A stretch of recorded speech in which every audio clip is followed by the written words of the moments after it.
Olá, boa tarde. Bem, aqui no lugar do costume, apenas para dar um pedacinho de inveja, porque dei uma lavagem um pouco mais detalhada na NC e ela ficou com um aspecto brutal.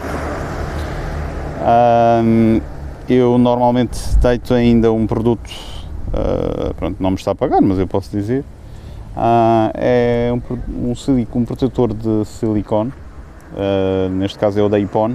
O WD-40 é um pouco gordurento demais e pronto, ela fica com um aspecto muito fixe. Este brilhante impecável. Mas o vídeo não é para causar inveja com o aspecto da moto.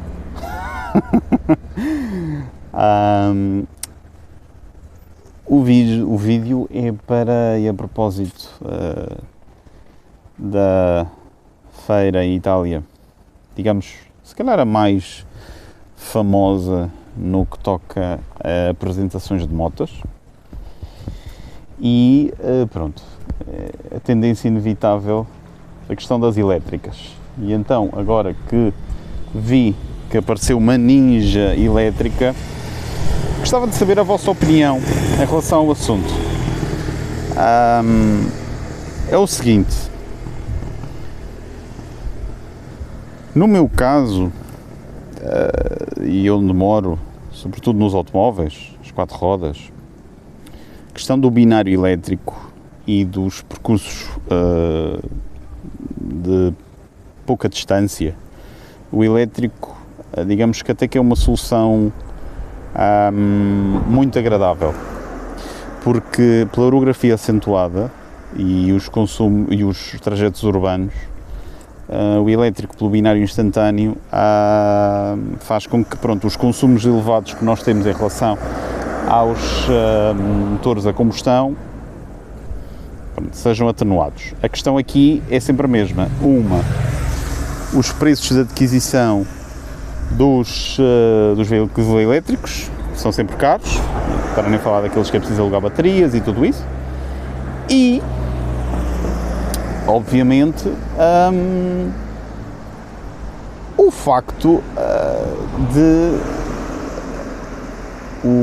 digamos que a ideia primária pela qual nos vendem os elétricos é uma treta, porque todos nós sabemos que eles podem não emitir CO2, mas para produzir os carros, digamos que a cadeia de produção emite muito ou quiçá mais que um veículo a combustão.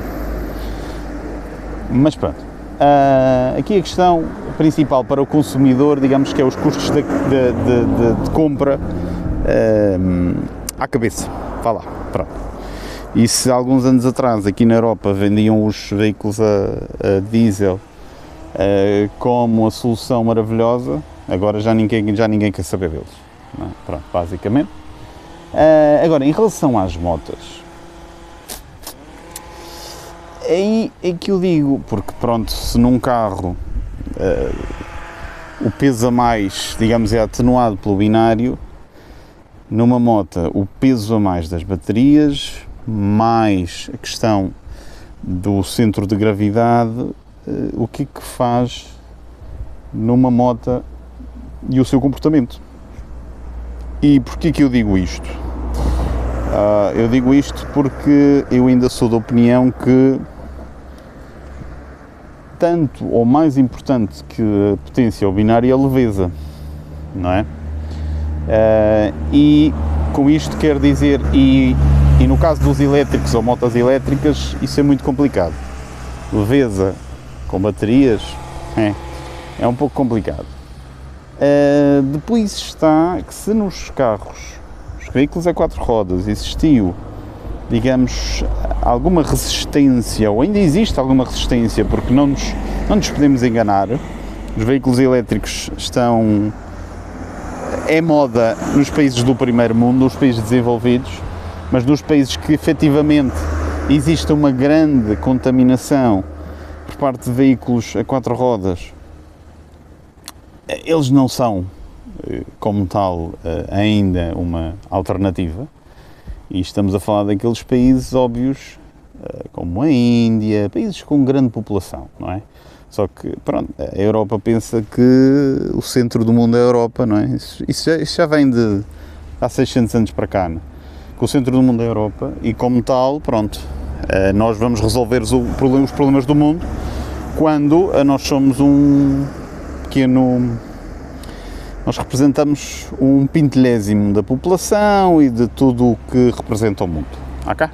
Mas as manias imperialistas ainda ficam em relação a alguns. Agora, em relação às motas, como eu estava a dizer, eu tenho algum receio. Pronto, os valores, eu às vezes vejo por aí, no caso das scooters, equivalentes a 50 cm3 ou 125, com valores exorbitantes. Eu vou dar uma comparação, a SEAT tem uma scooter, peço desculpa, não sei o nome, mas pronto, sei que o valor da scooter equivalente a uma 125 custa nada mais e nada menos que 7.000 e quase euros, e quase 8.000 euros. Dirão, e tal, uma vez para 125 e tal, custa também, é muito cara. Está bem, mas é muita fruta. É muita fruta, ok? E eu não sei, eu aposto, se a malta das duas rodas é conservadora em relação a esta coisinha, não é? O que se fará em relação a veículos elétricos? Não sei, sinceramente não sei. Eu acho que o problema é sempre o mesmo. O problema é o valor de aquisição de novos. Se esse valor fosse semelhante a um veículo a combustão, eu acredito que tudo o que é gasolinas e tudo isso tinha os seus dias contados. Enquanto assim não for, ou existir alguma ajuda do Estado, mas pronto, digam da vossa opinião. Eu acho que é daquelas perguntas mais consensuais e que não vão gerar muito debate ou polémica, não é? Mas pronto, até porque os consumos que se conseguem atingir hoje em dia com veículos de 125 cm3 são irrisórios, por isso. Mas pronto, ficamos assim, fiquem bem e digam da vossa justiça. Cumprimentos.